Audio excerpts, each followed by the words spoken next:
And now, everyone, please put your hands together and give a warm welcome to your host, Robin Koman.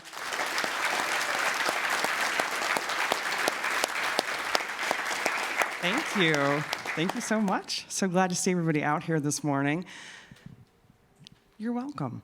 It is my absolute pleasure to introduce your speaker today. I couldn't be prouder of this gent. Aaron Hamilton Cook is a graduate both of the Recording Arts Bachelor's program here at Full Sail and the Game Design Master of Science program, which I happen to be department chair for. Aaron, if you don't know him, has gone off and done amazing things in the industry. He is currently a senior producer and a studio head for Scientific Games. And so this morning, he's going to regale us with some of his Dungeons & Dragons wisdom. So take it away, Aaron. Cool. Thank you.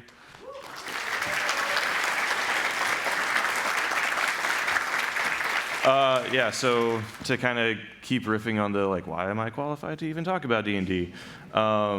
I've published a few subclasses through D&D Beyond and through Wizards of the Coast that have about a 10% acquisition rate, which is surprisingly, that's like a high number. There's a lot of homebrew content that gets put out, and a lot of people are like, yeah, that's cool, never going to use it. I'd like to thank our sponsors at Wormwood today as they are sponsoring this talk. So let's kind of get into it. So when you're creating content, and today we're going to focus a little bit on subclasses specifically, but when you're creating content, whether we're talking about magic items or monsters or whatever, you want to approach things from the perspective of what is the story that I'm trying to tell that cannot be told already? There is a litany of content in Dungeons & Dragons that is official published content, and so make sure you're familiar with that first before you move forward.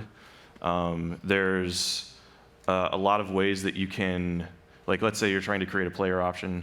So if you are looking to create some kind of thing that players can explore and do, can they do that with a multi-class? Can I achieve this concept just by multi-classing? If I can do that, then I don't know that there needs to be a subclass for this thing. And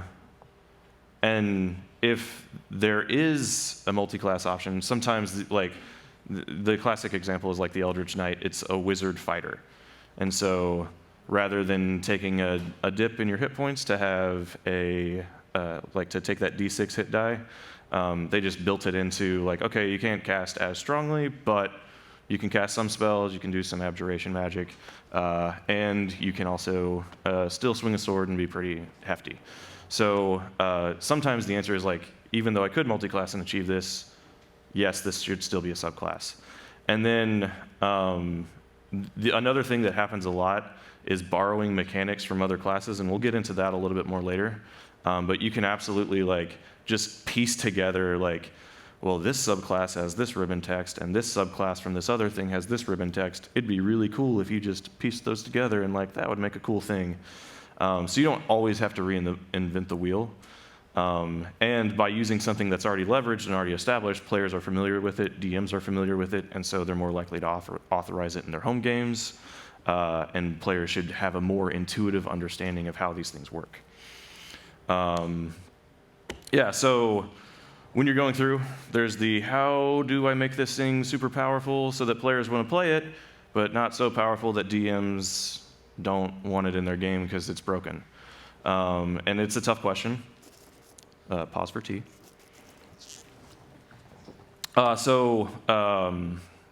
You can look at spell levels. So if you look at how quickly full casters get their spells, you can compare that and look at spells of an equitable level and see if that's something that if it's stronger than a fireball at third level, you've definitely made something super broken because fireball's supposed to be a little bit overpowered in 5e. And so that's one good way of kind of checking your metrics on that. You also want to be careful that when you make something, you don't make it the new default, where it's oh yeah, if you're playing this and you want to be able to do this thing, you have to choose this option. Because if you make something the new default, that actually, even though it's designed so well that like it provides that option for players, it still limits their storytelling and their narrative ability as a player to contribute and have this collaborative experience at the table. And then you can also manipulate volatility. And so, actually, quick show of hands. So, like, who are my game design people who know, like, cool?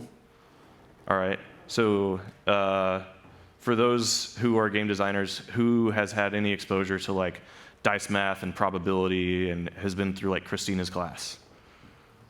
Okay, cool. So for some of you, like, this will be a little bit higher level concept, but that's fine. I can kind of break it down. So you have different tiers of volatility. So you have like really high volatility where it's like the highs are really high, but the lows are really low. And then you also have less volatile systems where the dice, like the value that you can be awarded is grouped a little bit more close together. And so in that instance, you have more of a less volatile system. And so we can look at this a little bit where, so like 2d12, the max roll is 24, but your average is 13. You can do 3d8, your max roll is still 24, but now your minimum roll is 3, your average is 13.5. Can anybody tell me what the dice is at the very last option, what that would be? And you can use phones, laptops, whatever, I don't care, that's fine. I don't expect, huh? 8d3? No.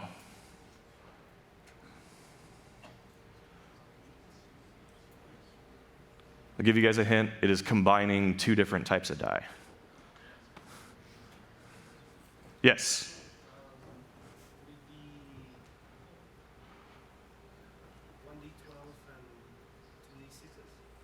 Close.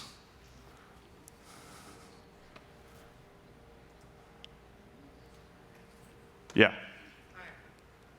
So the average is 8, it seems. So that would be 1d12, a d12, and a d6? Nope. Yes. D12 and 3d4? Yeah. Why don't you come up here and take this purple heartwood dice box?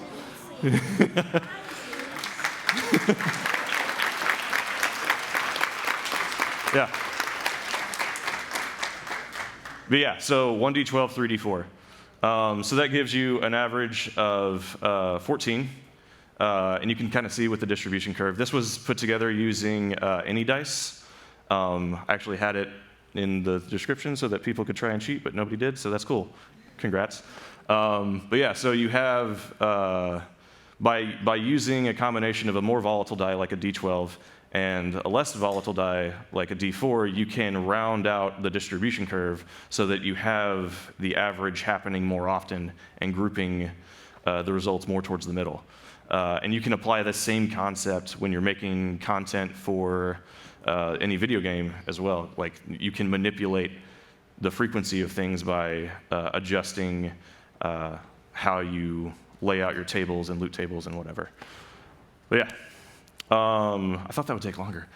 So going back to borrowing abilities, one of the common ones that's done, like rules as written, is evasion.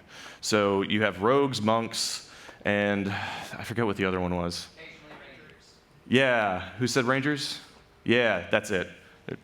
Is that hunter ranger? I think it's, yeah, monster. Yeah.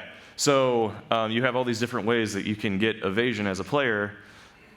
For rogues and monks, they kick on at level 7 so that you can't try to multi-class to get there earlier. And then for the ranger, I think it kicks on at 15. Yeah.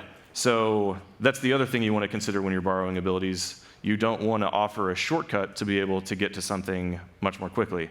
And like one of my favorite examples of something where this happened, so when they were making the first Diablo game, somebody thought it was going to be a great idea to offer the ability you could get this thing where you can swap your health with the enemy's health, which sounds fun until they went into, it's like their last week of development. They're like, okay, let's try to break the game. First person to get to defeat Diablo gets $100. And somebody beat the game in like 3 hours, and they're like, oh man, how did you beat the final boss? Like, there's no way you would have leveled up enough to have, it was like, oh, I took this ability and I swapped our health and I just one-hit him. I was like, whew. Yeah. So they realized the error of their ways with that one, took that out of the game. So you don't want to do something like that. You don't want to create the system where the players have some crazy shortcut to just an easy victory. That's something that you want to leave in the DM's hands. So let's talk about like this concept of like multi-classing light. So we've got kind of 4 archetypes that you could achieve the same concept by multi-classing, but they just made them subclasses because they're such a strong, like, iconic archetype, either from past editions of D&D or it's just a really strong narrative element. So your fighter, Eldritch Knight, it's a fighter who can cast some spells. You have Monk, Way of the Four Elements. You're basically Avatar: The Last Airbender. The Rogue, Arcane Trickster, it's the classic like shadow stealth assassin type thing where they're able to just like disappear after just taking someone out. And then the Wizard Blade Dancer is the inverse of the Eldritch Knight, and so that is so that's more of a wizard who is capable of wielding a sword. And I think that's heavily inspired from Mordenkainen, is where that kind of concept came from. Before becoming part of the canon. But yeah, so now, for people who have laptops and people who have phones, let's make something together. So what class should we make? Let's make a subclass.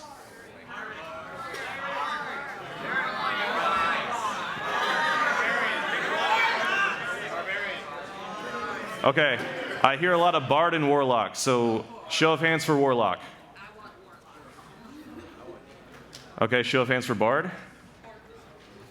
Ooh. That's close. Yeah, I like that. Rock, paper, scissors. Who wants to be the champion for the Warlocks? You're just into it. All right, who wants to be the champion for the Bards? Yeah, okay. Come on. Both of you, come on down. Let's rock, paper, scissors.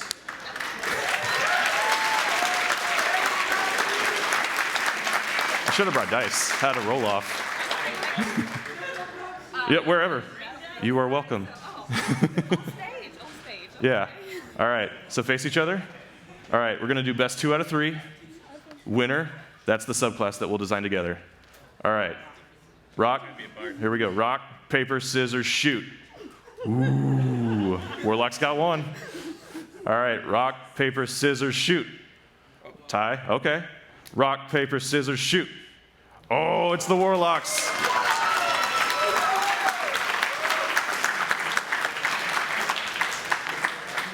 Thank you, both of you. What are your names? Dominique. And you're in what program? Game Design Masters. Game Design Masters, awesome. And you are? Robert. And you're in what program? Game Dev. Game Dev. Let's give it up for these guys. Thank you.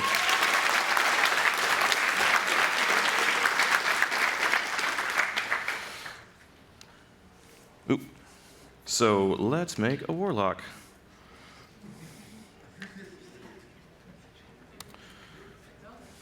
So I'm going to do all this through D&D Beyond as a way to show you guys that you can do this at home. It's really easy. Did my feed cut out? I think, yes. Did I bump something? Did I do something wrong?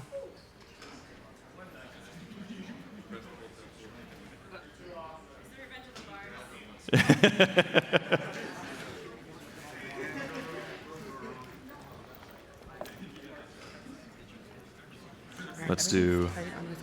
Oh, here we go. It was my fault. And we're back. Okay. Yeah. So for who's familiar with D&D Beyond? Practically everybody. Perfect. Okay. Cool. So has anybody created any homebrew content on D&D Beyond? All right. Let's walk through that together. So you come over to creations, and you can scroll down here, create a subclass. So new subclass for Warlock.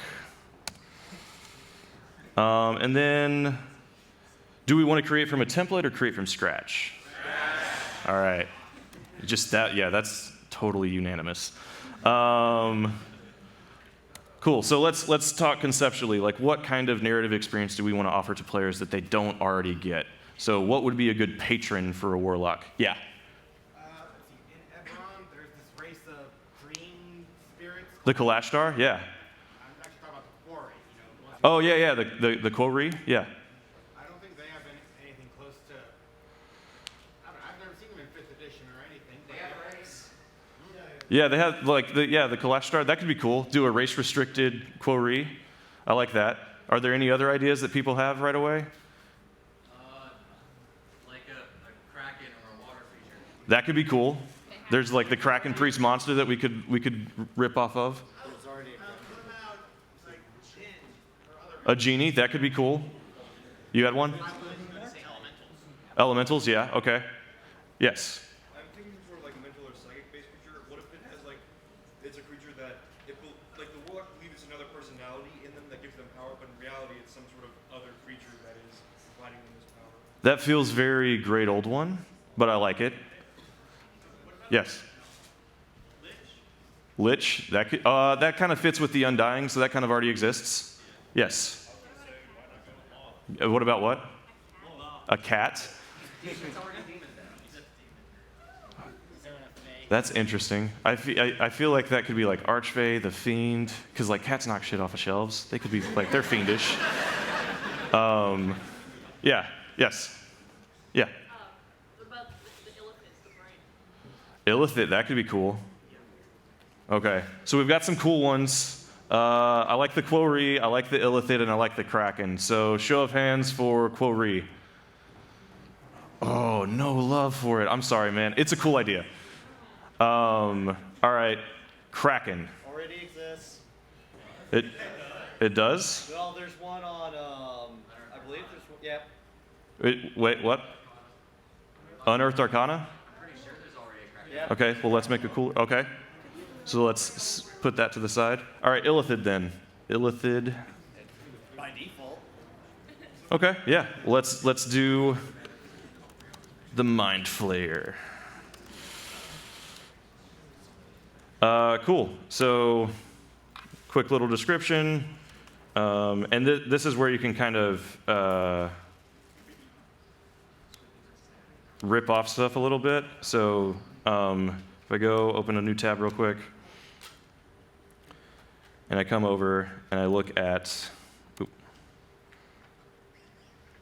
this is where you can save yourself a little bit of headache with trying to come up with some of these descriptions. So Illithid's probably close to like, yeah, they're kind of Great Old One-D.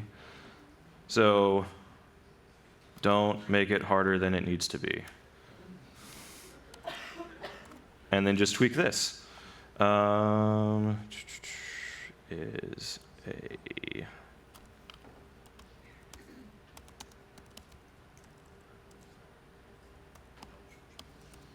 cool.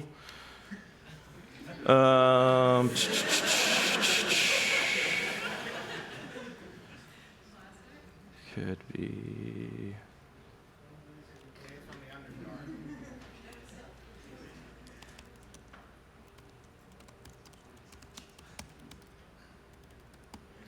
Cool. Yep, this all fits. Yeah, and let's just go, boom.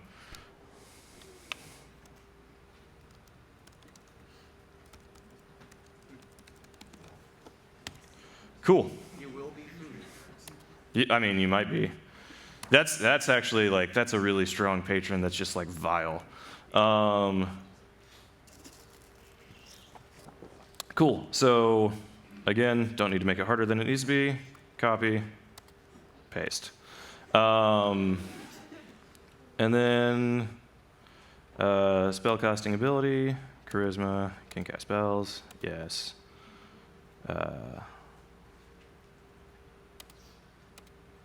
Cool. Create subclass. All right, so now we get into the adding class features and all that stuff. So with these subclasses, you always have, especially for like casters, they typically have like spells that are iconic to them. So let's just jump over real quick. Mind Flayer expanded spell list.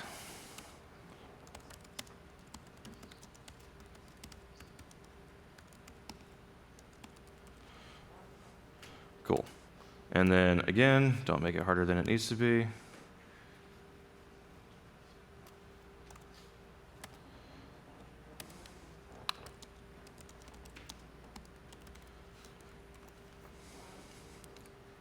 Cool. So there's ways that you can create tables and do all kinds of snippets and all kinds of stuff where you can link. In D&D Beyond, one of the quick ones is spell, like we'll say fireball, just as an example, and then spell. And so when that is offered, we'll say create class feature real quick. And you can come over anytime and you can kind of preview what you're doing and working on to make sure it's getting laid out the way that you want. So, didn't show up the way that we want. I don't know how this is close to Circle of Spores. Did it not save? Oh, okay. Thank you. First level. Yeah, why not? You get Fireball at level 1. Who cares? Just reload this real quick. And now you have your expanded spell list that shows up there. But yeah, so you have, so that's obviously super broken. We can't give somebody Fireball at level 1. So what's a good like Mind Flayer spell that we could give to Warlocks that isn't on the Warlock spell list? Power or like utility, because comprehend language is certainly. I think Warlocks already have comprehend languages? Yep, how about How about sleep? Ooh, that's dirty. Cool. So you typically get 2. What's another one?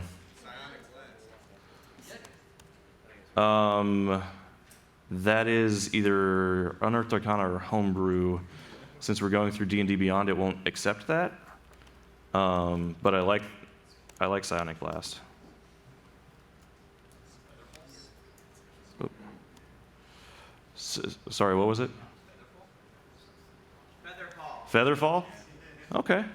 Yeah, they have Illithids have Levitate, so that could work.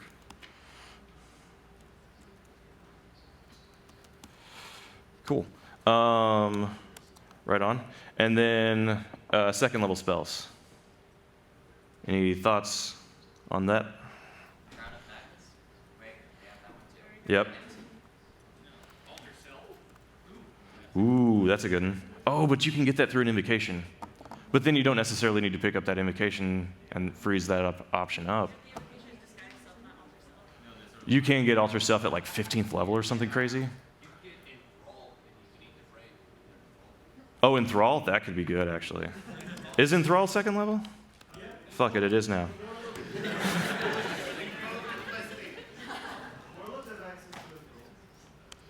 So Invoke Duplicity is Trickster Cleric specific kind of thing. And so that would be borrowing an ability from another class. We can totally look at that, though, once we get past expanded spells. So another second level spell. I like Mirror Image. They already have that? It's not as exciting with dark vision. Yeah? Sure, we'll go with that for now. Oh, why did that? Whatever. Cool. Third level spells, not Fireball. Ooh, yeah. That's a good point, too. Here, let's do this. Counterspell? They already get Counterspell. So you can come over to game rules, and this is where I was talking about, like, this is just a great resource. So you can come over, specifically look at Warlock spells, select a level. We're looking at 3rd. And then just quickly filter out. You can animate dead with the brain replacement. Yeah. Who said that? Yeah. I love that. Okay, and then another one. They already get fear. Gaseous form. Yep, gaseous form's already on there. Slow. Ooh, slow. Like sending a message. Yeah. That's a broken spell. All right, 4th level. Let's. Haste is 3rd, yeah. Arcane Eye could be cool. Confusion. Ivard's Black Tentacles. Well, you get that as a Warlock, so, but if you really want to lean into that theme. Wait, you don't? You don't, yeah. That's stupid. Okay, yeah, Avard's Black Tentacles.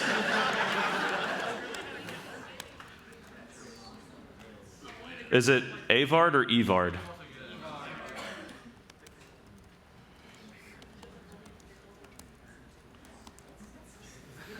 Yeah, that's totally a Warlock spell. That's. Yeah.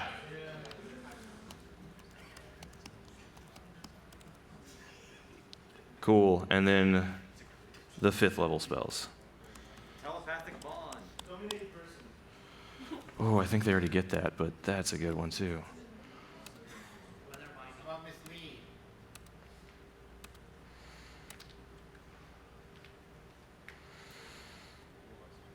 Nope, no dominate person. Okay, that's a good one. No, so Enthrall, like, they just can't focus on anybody else. Dominate person, it's like, no, you're doing exactly what I say. Yeah, okay, cool. So there's definitely instances in subclasses where, like, there's a little bit of crossover. So that works. Oh, I love that spell. That's a great, for anybody who DMs, that's a great spell to use against your players, by the way. It's a little dastardly, but like, oh man, it's so good. Cool, so save changes. And then I'd just like to have this open in the other tab so I can just refresh, make sure it looks right.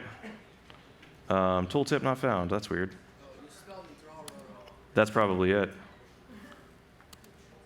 Yep. Thank you. Is it one L in Enthrall? There's 2? Okay. And Dark Vision is 1 word? Awesome. Thank you.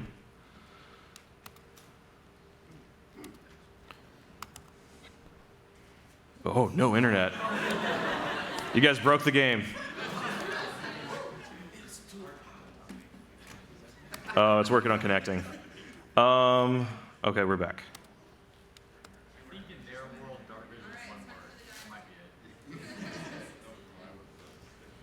Cool, yeah, we've got them.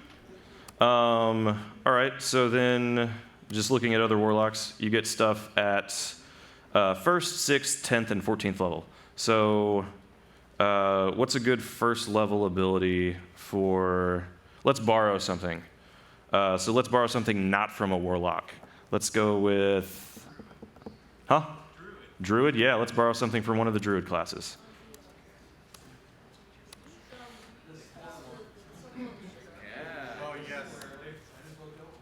Somebody said, oh yes to something? Spore. Yep, Druid and Spores. Yeah, I mean, they're already telling me that I'm ripping it off, so why not?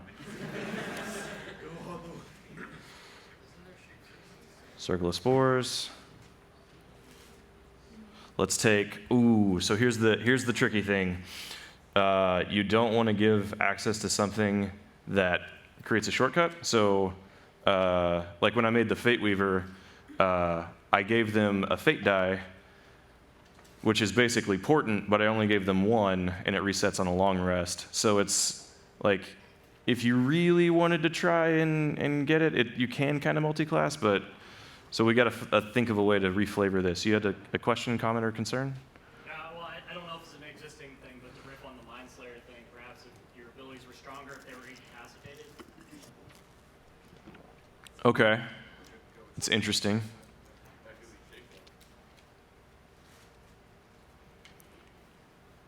I like it. That's a hard condition to inflict. Yeah, why not? Yeah, you get sleep at first. Yeah, we're giving you sleep, so why not? Well, that, or you could give them kind of a mind blast ability. Oh, you could probably do something on like on a sleeping foe or something like that. Like a special ability or like damage you can do on like a foe that's asleep or So damage a sleeping person without them waking up?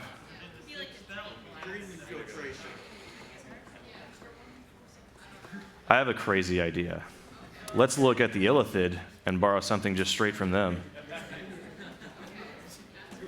Yeah. I don't know why I didn't think of that.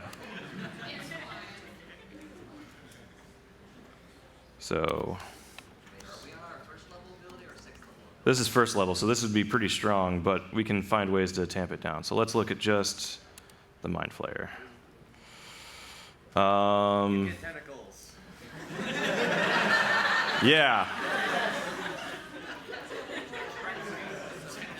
We'll just... You get tentacles.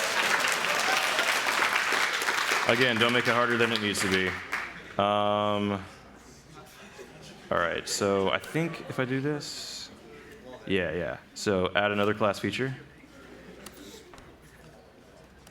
Tentacles.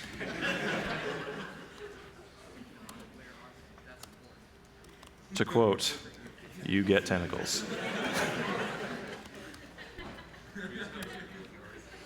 Yeah, and then there's ways that there's like little formulas in D&D Beyond where you can modify this. For now, we'll just leave it. It's the exact same thing. That's crazy high for first level, but you guys get the idea. Cool. Yeah, level 1, you get tentacles.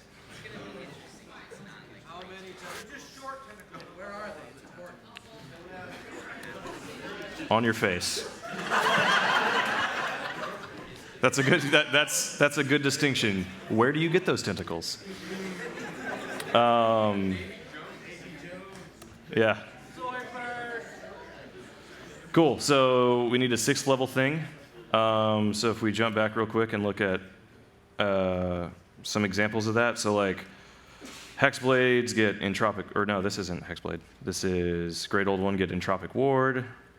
So you can like ward yourself. There's a Cursed Spectre. Why don't we just keep stealing from Mind Flare and give them a Mind Blast? I like it. Don't make it complicated, like I said. We won't let it recharge on a 5 or 6 because that's crazy. We'll do a short rest because Warlock. Mind Blast.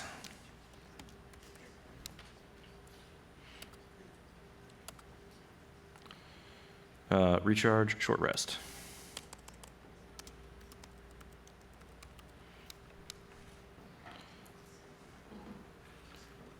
Sixth level. This is crazy overpowered, by the way. On the Mind Blast, we could do that. Make it at least like a 30-foot cone? Yeah. Yeah, slightly less broken. That damage is pretty high. Level 6, that's actually balanced. Gets less than a fireball. It is less than a fireball. We could also change the DC to be. Well, yeah, the DC we would base off of like your spellcasting DC, but this is just me getting the idea on paper really quickly. Yep. Yeah. Cool. And then we go back. And then let's add our 10th level ability. Let's just rip off the Mind Flayer again. Extract Brain. finally putting those tentacles to use. Yeah, you finally learn how to tentacle face somebody. Use the brain to buy the help of the undead. Yeah. 10d10 is probably crazy for, well, no, 10th level? That's fine. Yeah. It's also touch, technically. They also have to be stunned for this. Yeah. No, that's fine. Or sleep. Yeah. You got, like, yeah. We gave you some cool ways to do that. Cool. And then let's look at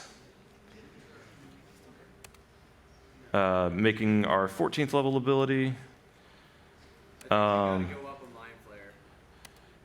Yeah, let's go from like regular to like Scion.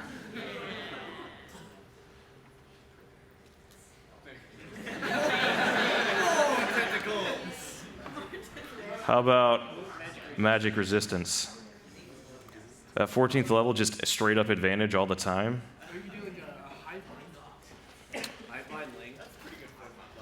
That could be cool. What about, let's just go crazy.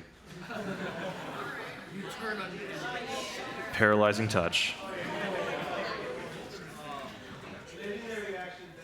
I'm not going to give legendary actions to a player. Are you crazy?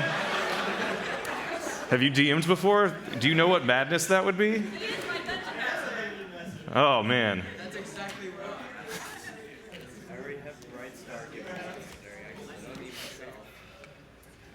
All right. And that's our 14th level ability. Cool. So we've, like, that took, what, like 15 minutes, 30 minutes, something like that? And we've made a class in D&D. So if we come back, it's not organized well. It's super broken. But it gets the idea across.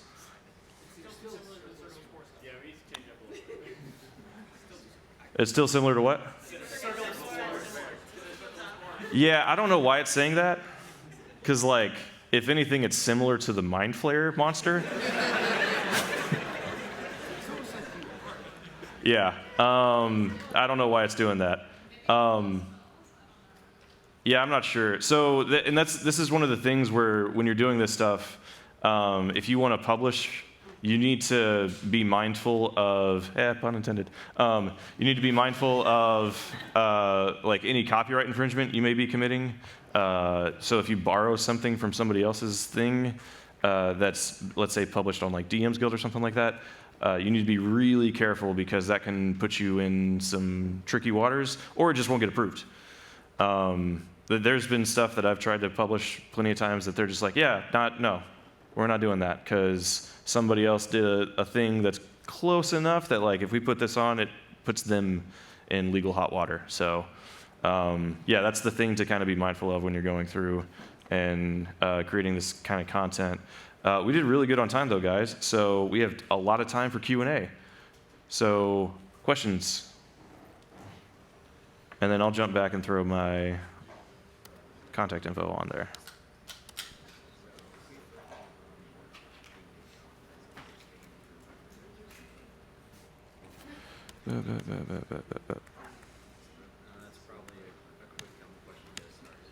Cool, yeah. So questions, anybody? Yes. What is, as a player, what is the best subclass you've ever played with? The best subclass I've ever played with.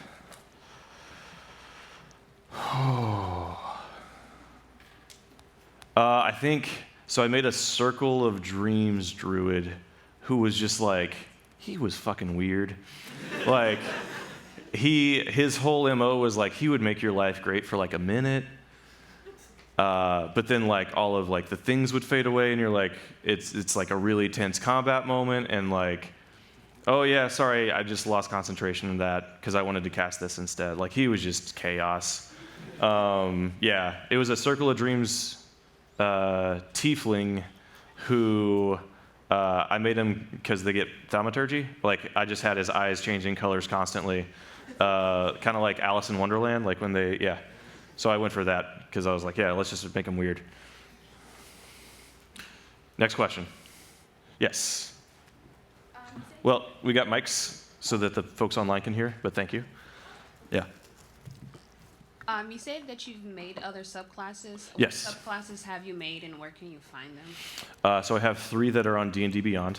There's the Fate Weaver Warlock, the Dragon Patron Warlock, and I made the Oath of Inquisition Paladin. Other questions? Oh, okay, cool. So, when making homebrew,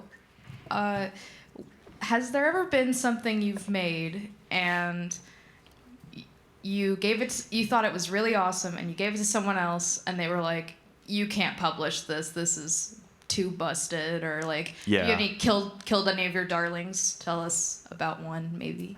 Yeah, so I made a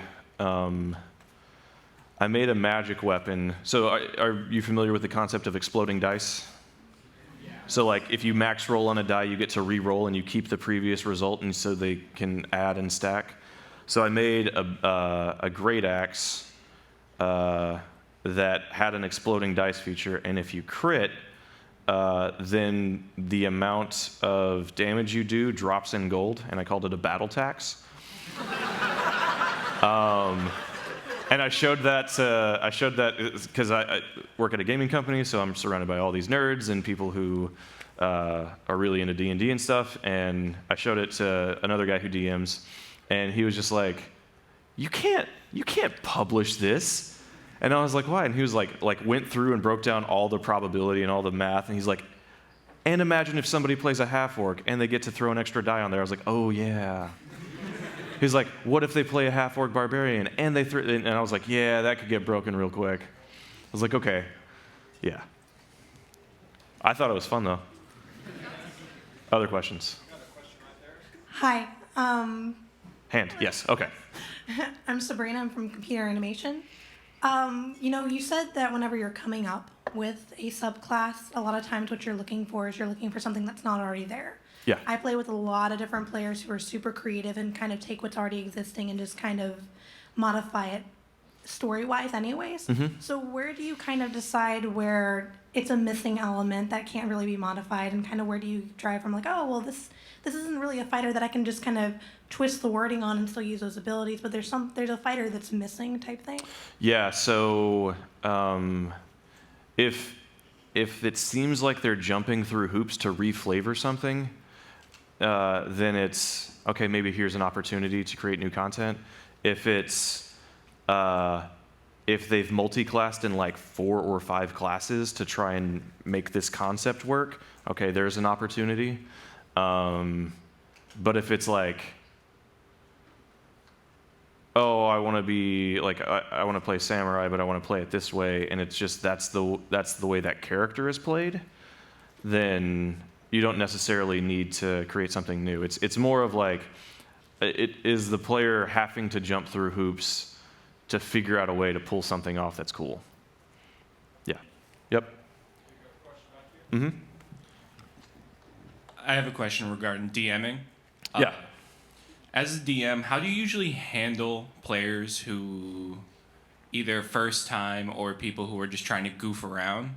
Like you come across an encounter and you are intentionally trying to guide them somewhere, but then they just go out of their way to derail everything that you're trying to do. So I'm of the opinion not all DMs and all players like vibe. Like there's certain DM styles that like I just don't like playing with. There's certain play styles that like don't like me as a DM. And so it might just be that like you guys aren't suited for each other.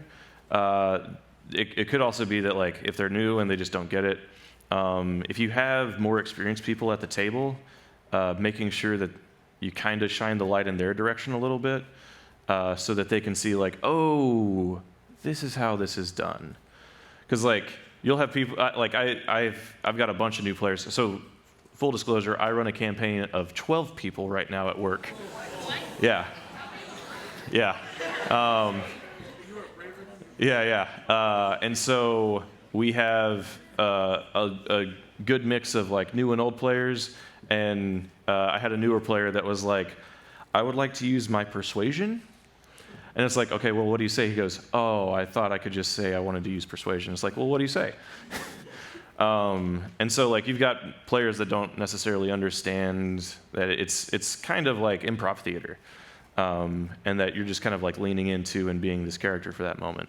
And maybe that's not the way you play. Maybe you don't do an RP heavy session. Maybe you're more combat tactics focused. So you, by shining the light on players that like you like their play style, and it vibes with your DM style, you can kind of help inform the more junior, newer players, and help them kind of understand without being heavy-handed and saying like, well, rocks fall, everyone dies.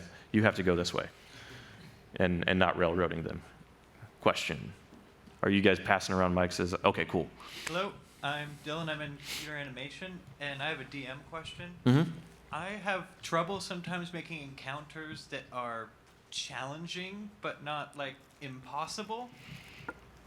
Sorry. Sorry, didn't know the mic wasn't working. I'm having trouble making encounters that are challenging but not impossible to beat. Okay. So I don't believe in the concept of a balanced encounter. I think that you have encounters that players breeze through, and you put those in place to like give people a sense of reprieve after they've gone through the fucking meat grinder. And then you have so with any monster stat block, there's like two things you can change real easy, real quick: hit points, AC. And like if they're like, oh, why does this thing have such a high AC? It's like, it's wearing armor. Like it's a really quick like hand wavy like, it's got armor. Yeah. And so that can be a way that you can tweak that a little bit. You can also, there's some stuff in the Dungeon Master's Guide where they talk about like DC for saving throws and stuff like that. 15 is actually a really high DC, especially for players. And so you can manipulate the DC of abilities from other things. The other thing that I would look at the way, so in Mordenkainen's Tome of Foes, there's the Star Spawn, and the way that they're designed and the way they synergize with each other, I would look to create encounters that offer those types of synergies. Yeah. Cool. Hello, my name's Jenny Klein. I'm in game design bachelor's, and I had a question about the druid class. Sure.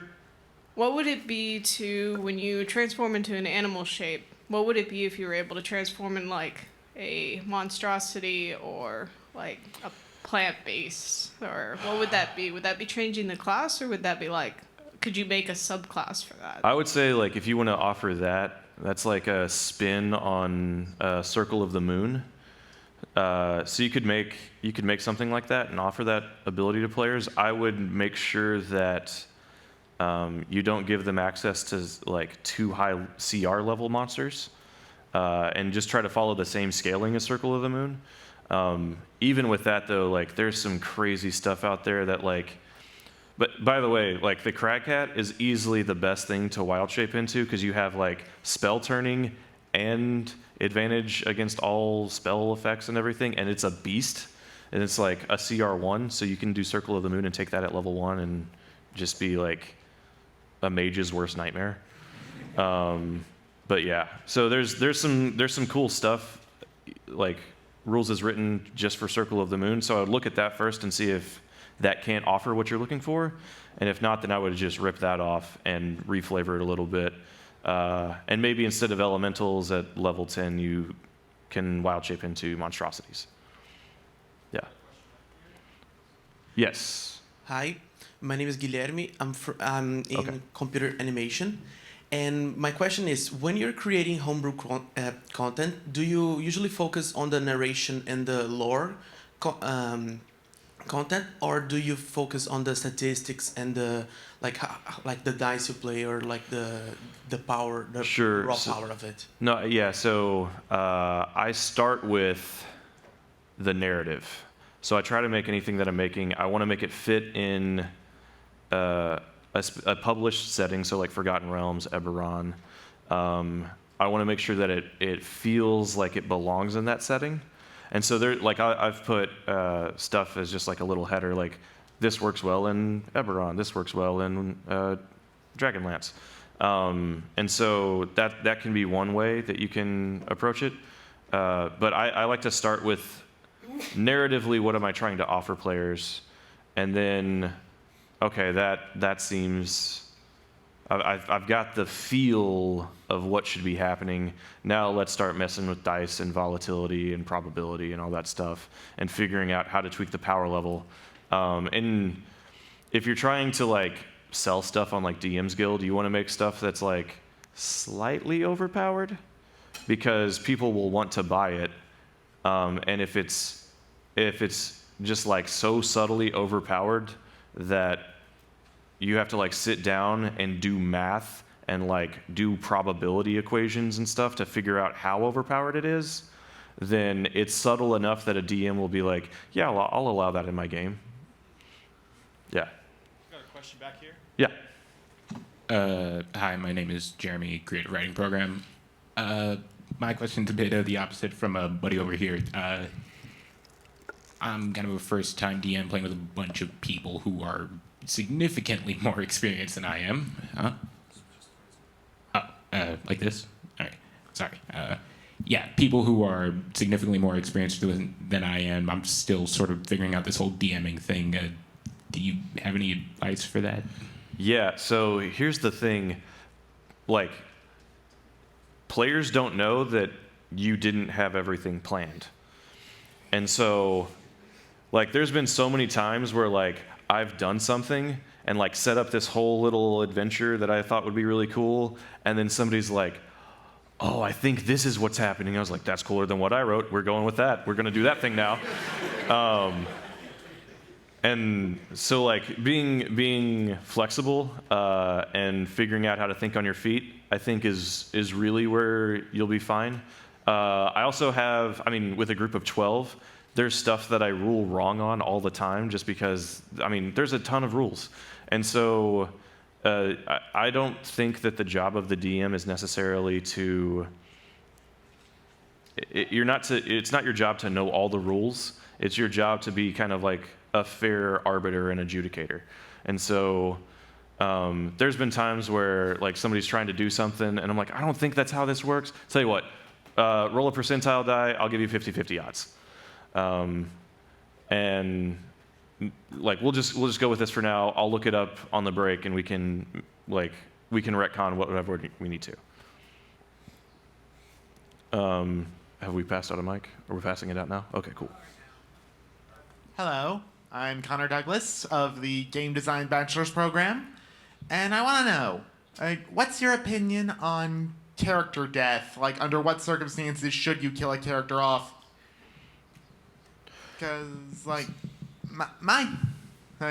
I've played games where mostly the DM's like, I will not kill a character off unless he basically intentionally does something really stupid. But I think character death might have some narrative purpose or up the stakes. So I am of the firm opinion that so if you're going to create a deadly encounter, players should have the option to run from it, or be able to talk their way out of it or whatever.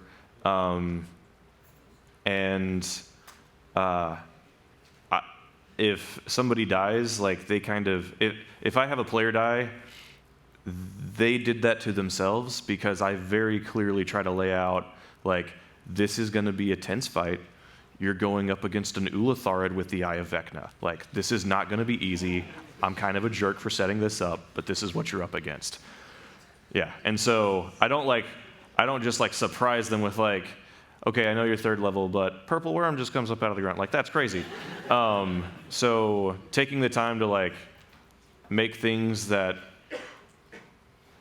they can realize, like you don't want something to just be able to kill them outright one shot, like just like with a single hit, unless it's something like Sea Hag's Death Glare or something like that. But you want them to like be able to very quickly realize the gravity of the situation they're in and run or do something. And then when it comes to like traps and stuff like that, just kind of laying out like this is a dark, dank, dusty tomb, and there's all this stuff, and like it seems like it would be a dangerous area. Just that little bit of like giving a little bit of forewarning. They're gonna be salty when they die, but if you and like let them have that moment and let them be upset. But they'll probably be back next week with a cool character and have something awesome to do. Yeah. We got a question over there. Yes. Hi, I'm Mark Hummel from Computer Animation, and I was wondering, as a new-time DM, what kind of world-building tips could you give to any of us? Ooh, man. So, read history. There's so many crazy things that have actually happened in the real world that are like weird, obscure things from like the Armenian Empire or whatever. In my current campaign, I literally just ripped off the Aksum Empire, and it's like, that was the first empire of the world. And I just copied everything that happened in their whole history and everything, and then I was like, and magic. So like, there's a lot of stuff that's actually happened in history that you can totally pull from. If you're looking at how like cities are structured and rules and stuff like that, look at the way different governments have set themselves up. Like I was having this conversation with Grant Schonkweiler at breakfast the other morning where we were talking about like the way like there's this like position called like the governor of the, or no, it's not governor of the people. It's like this weird governor position that's like appointed but not elected, but you have no authority, but you have tons of power. And like, so it just looking at like different things that already exist in the real world, like it'll save a ton of time. Reading books, you can borrow stuff from like obscure books that you think are really cool. Taking something that's sci-fi and then just like finding a way to backdate it and make it seem like, no, this is just crazy powerful magic. Yeah. Question back here. Okay, well, I actually got through everything, so I'm just doing Q&A now, if that's fine? Oh, you did? Okay. Yeah. Let's do that. Okay, cool. All right. Question. Yes. Hi, my name is Joseph Gill. I'm in a game dev bachelor's, and when I was running my first campaign, I wanted to have a character that I controlled that was a cleric that I wanted to scale with my party to be the antagonist. What's your take on that? Because I'm doing that right now with, I took, my team might be watching, so I made a character that I put a few levels ahead of them, and I like think through, like, well, what is, like between sessions, like, well, what are they doing in the background? Like, okay, well, there's no reason they would stop. Like, they're not just, like, the world isn't going to wait for anybody. So, like, why in D&D would the world just be put on pause when the adventurers leave that area?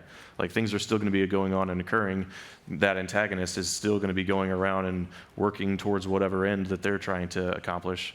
So, there's no reason you couldn't have that antagonist scale with the party. Yeah. Is this on? Yeah. Okay. Hi, I'm Noah Webster from Game Dev. Yeah. So I was wondering how you usually handle the creation and balancing of abilities that don't really rely on dice, or like monks deflect missiles, diviner's portent, warlock's witch sight, stuff like that. Yeah. So that's interesting. So one of the ways that you can again look at that is if you compare to there's spells that don't use dice. There's spells that it's this effect happens and you don't necessarily roll for it.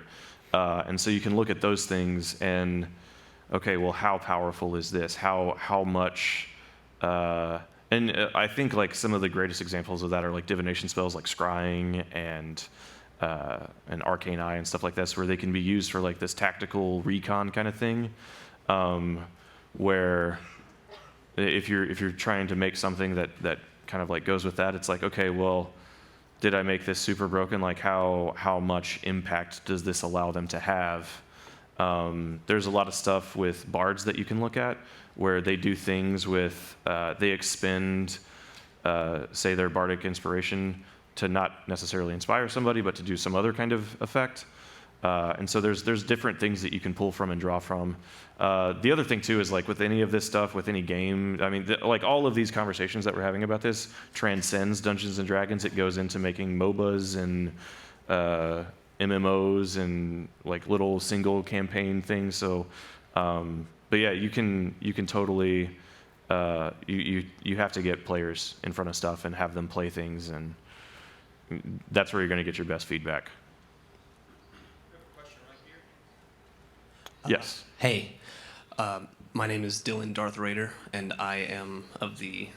Hello? Your last name is Darth Raider? No, my middle name is Darth, and my last name is Raider. That's amazing. Please continue.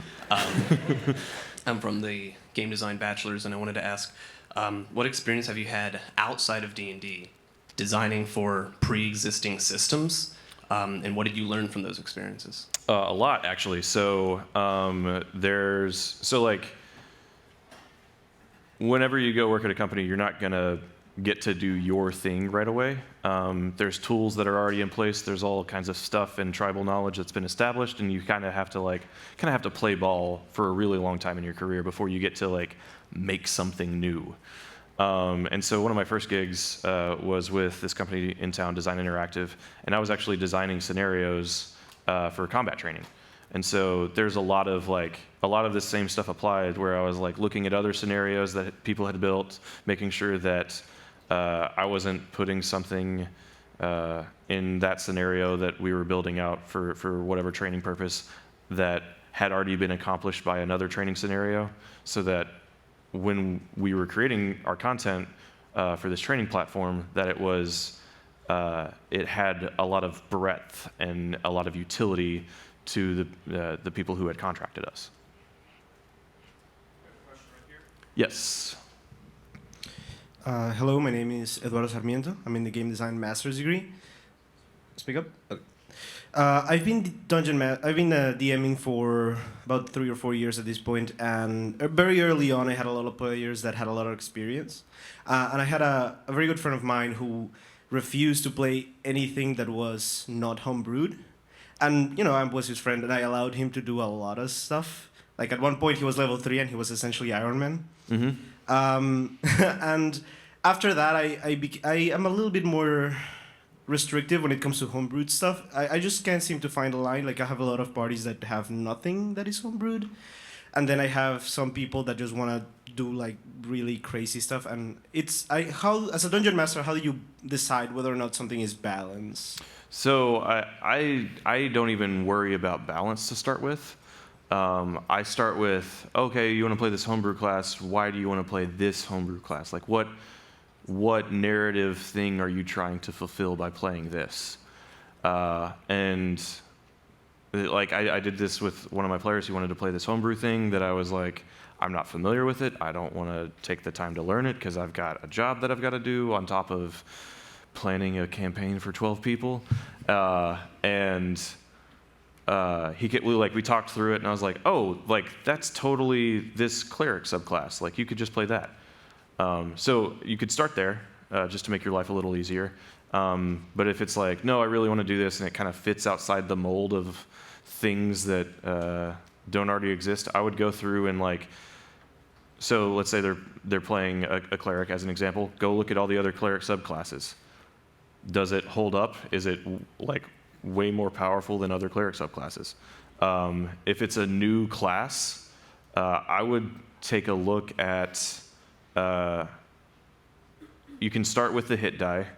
If they're getting a D10 or a D12, then you want to make sure that it's a very martial class and that there's not heavy casting, unless they're doing some kind of like blood hunter full caster thing, but they sacrifice hit points to like cast higher level spells, and like, okay, that kind of keeps it a little more balanced.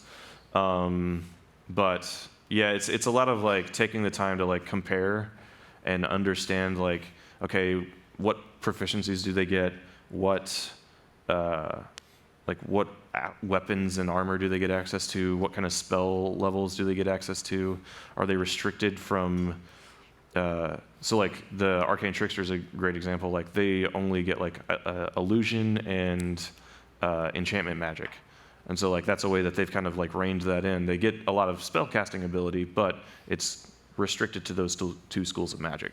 And so you can look at like, all right, they're a full caster, but they can only cast from like these two schools. Yeah, so there's a lot of stuff to look at. So like, it may seem broken at first, but it may actually be balanced. And there's a lot of stuff that may seem balanced that is like way overpowered. Yes.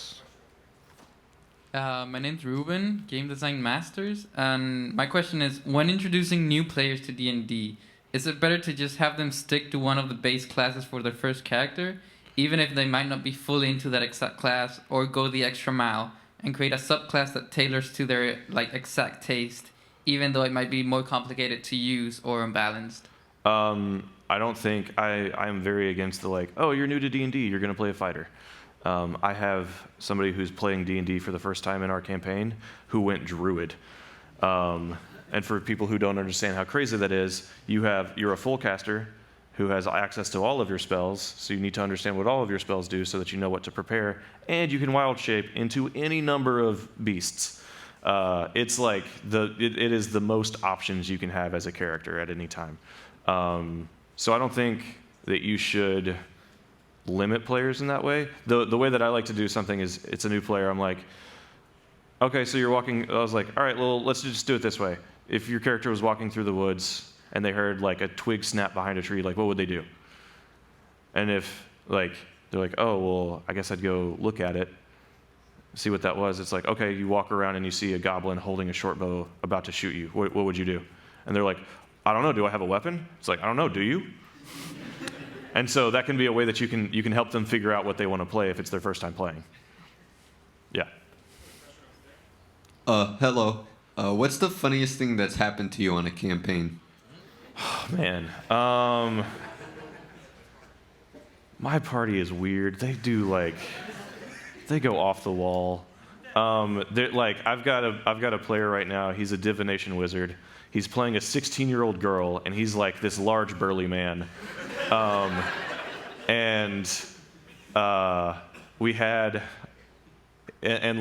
got another player who's a monk, and they just have this romance, and like it's just weird. And then he's like trying to find ways to weaponize spells that don't do damage. So like he'll like load up Tensor's floating disc with like boulders and try to fly over people on a flying broom and just like drop the spell. Yeah, it's like, yeah, when you play with like other developers and other creative types, you get yourself into some weird situations.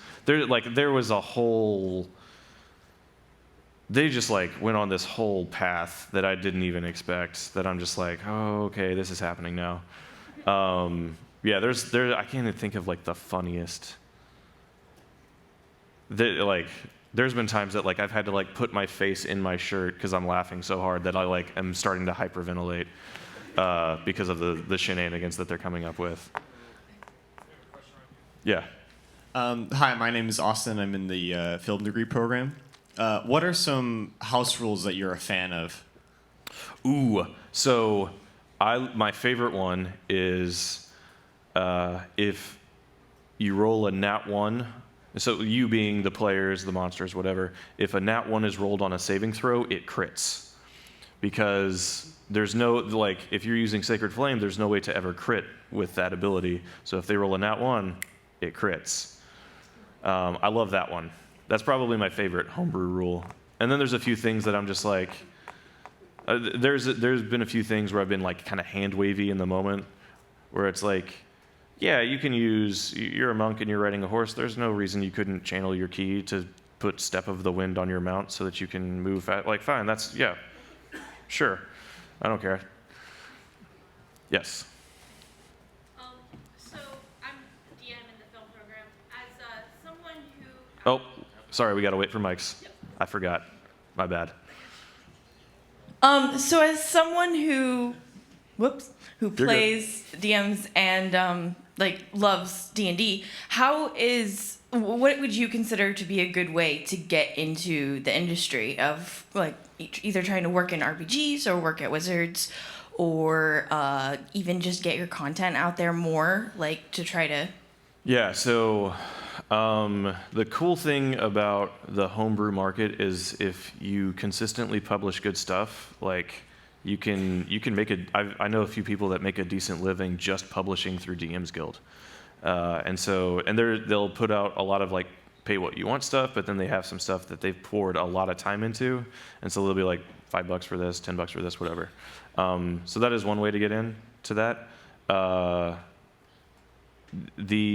think the thing that's going to be important if you want to go work at like Wizards specifically, and this is just my guess, I haven't worked there. I really only know one person who works there. It would seem like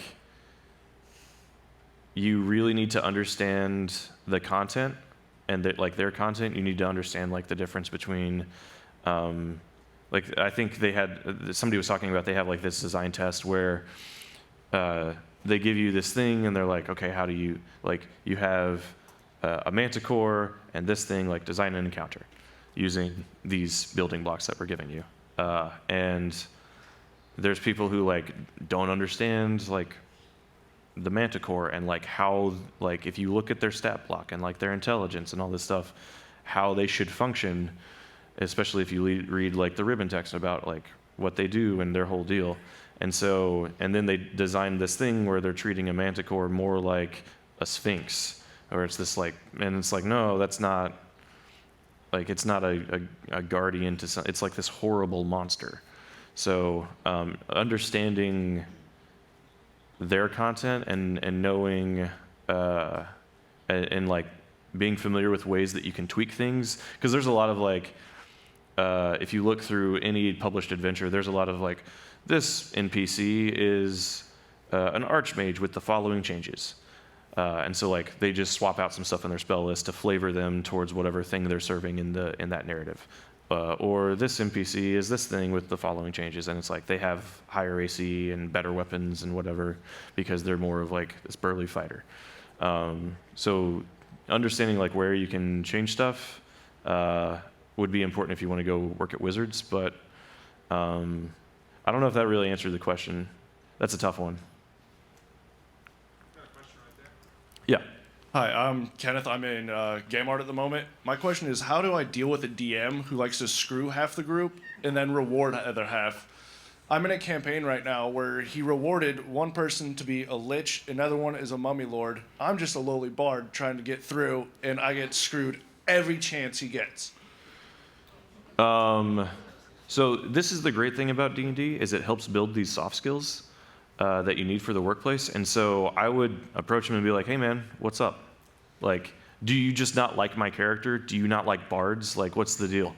And just having an open, transparent, honest conversation. You don't want to be hostile. You just want to be, you want to kind of come from a point of like, I want to understand your perspective, like help me understand where you're coming from, because this has been frustrating for me as a player, and so I want to understand your thought process.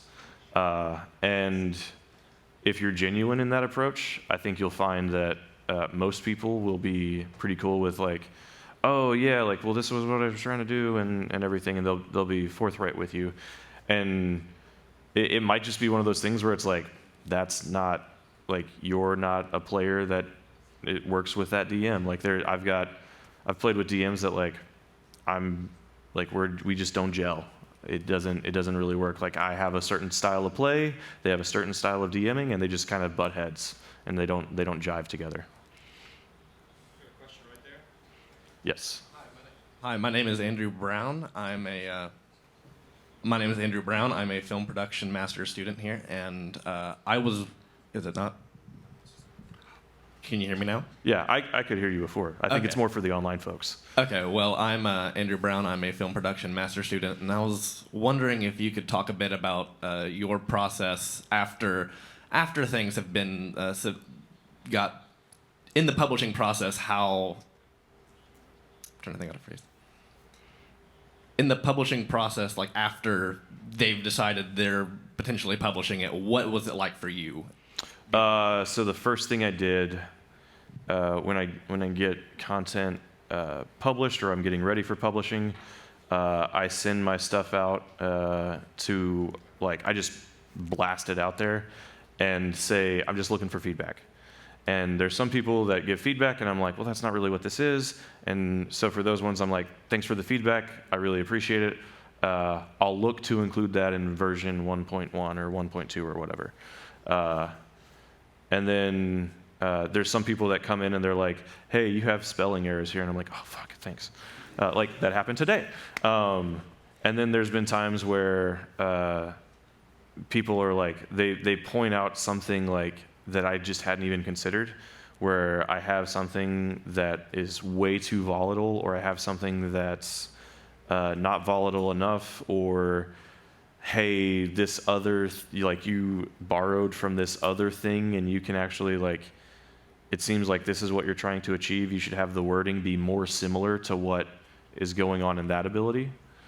So like Evasion's a great example of that. Like the rogue, the monk, and the hunter ranger, they all have different ways that it's written, but it still means the same thing, and you can still, like, get the same meaning from it. And so I had some things where they, like, oh, it seems like you're trying to pull this off, like, you should rewrite this to match that more. Hi, my name is Luis Remigio in the Game Design Masters program. I was wondering if there was any, like, D&D podcasts or homebrew content that you read for inspiration for characters or settings. Not necessarily for inspiration, but I am addicted to Critical Role. Yeah. Yeah, I dropped a mint on that Kickstarter.